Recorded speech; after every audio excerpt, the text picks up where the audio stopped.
And we talk about on the George Floyd documentary, it's called The Greatest Lie Ever Sold. The idea that black people are not Jew is the greatest lie that's ever sold, is the greatest lie that's ever sold, is the greatest lie that's ever sold.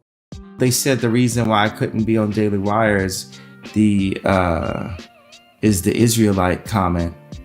And every black person is fine with calling ourselves black and being called black. But when I bring up the idea that we're Jew because we are from Africa, the Bible was the majority is like set in Africa, then it's challenging. And we talked about on the George Floyd documentary, it's called The Greatest Lie Ever Sold.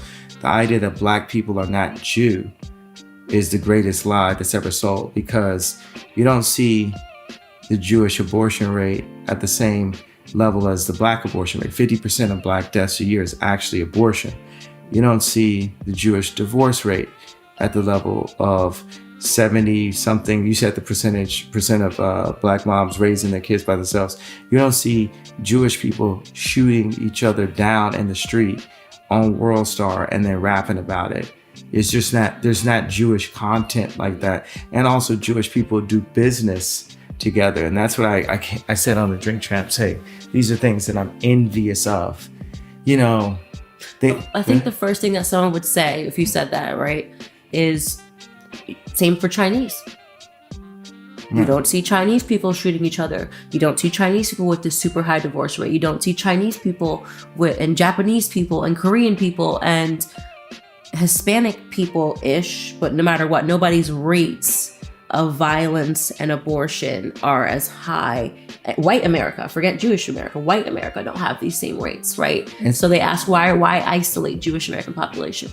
Well, for black people, okay, with the rates of that ours being higher, we're still, you know, you go see the slave movie, you see like a slave get their teeth pulled out in front of another slave. Mm-hmm. We're still getting our teeth pulled out, you know, literally like in jail. I have friends whose, you know, family members went to jail and they got killed by an officer, and then the officer like all of a sudden quit and they're not there anymore and stuff, and like so they can't do the trial, and you know, so we're getting left and right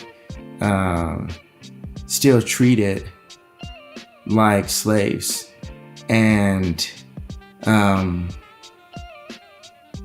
with the reason why I specifically say the Jewish people is the Jewish people, like how the Armenians worked in a meatpacking district. Mm-hmm. The Jewish people came into power in the 80s, truly, you know, when the divorces started happening because of Wall Street, because the like Catholic lawyers wouldn't divorce people, and they came into money the way how the darker Jews, the black people, are coming into money now. Mm-hmm. And they had to, and they did a great job. They colluded.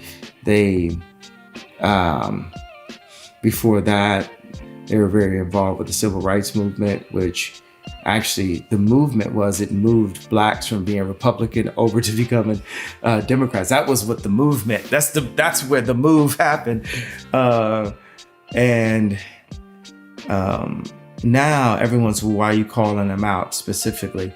When I said DEFCON 3, I didn't get an opportunity to say what that meant, but it meant I'm going to call out all these things that have been done to me specifically by Jewish people that so happen to be businessmen or businesswomen, but still it was done by Jewish people to me, to the darker Jew. And I was going to go one by one. And the reason I said it like that is just to say, I know you guys are going to call this anti-Semite, and I'm not afraid of that title. Now I'm going to lean into that title. So call me whatever you want, because you call me void already. What's the definition of black? Void of color. Some people, you know, artists may say it's all color, and it could also mean like, it's like what they did and when I ran for office and they showed me on the TV and they like blacked my face out and they had me be void. And I think that the Jewish people always will tell you about the trauma and the Holocaust. So one of my favorite lines on the Drink Champs, you actually hit me about this, is when Doug Trani said, hey, I want to take you to the Holocaust Museum. And I said, I want you to go to our Holocaust Museum, Planned Parenthood. Doug Trani said, hey, I want to take you to the Holocaust Museum. And I said, I want you to go to our Holocaust Museum, Planned Parenthood. I want you to go to our Holocaust Museum, Planned Parenthood. Hitler was, and the Nazis, of course, expanded on Margaret Sanger's approach to eugenics, right? Eugenics was a movement that was born in the United States under hard doctrines of racism with the intent of eliminating the tribe of Judah in the African-American community in this country, right? To eliminate them. Like, we're still in the Holocaust. 6 million Jewish people died in the Holocaust. Over 20 million darker Jews, black people, have been aborted. More babies are aborted in New York at this point than born at this point. And my thing about the media, the majority of the media, over 50% of the media, at least probably 80%, but over 50% of the media is run by Jewish executives, and they allow all of this abortion-driven content that more affects the darker Jew, the black people, more than any other race.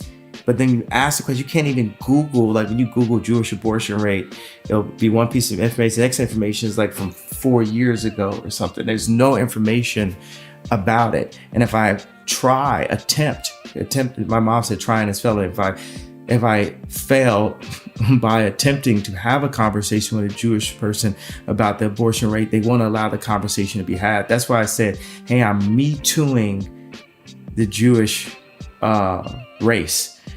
That's saying, hey, you guys got to come up and say, did you do this or did you not do this? And I'm calling a lot of times, say, people feel like I'm very selfish driven because I'll talk about things I specifically went through. So I said, okay, well, I'm this voice for the actors, the musicians, the athletes specifically, I know are in situations where at least 4 of the people that they do business with are Jewish, and those people know each other, and the athletes come and go, and that 4, 5, 6, 8 people remain.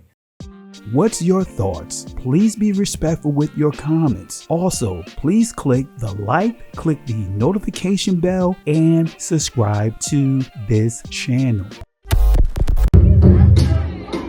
Listen, Genesis chapter 11 verse 10 explains the genealogy of Shem. Shem was a black man in Africa.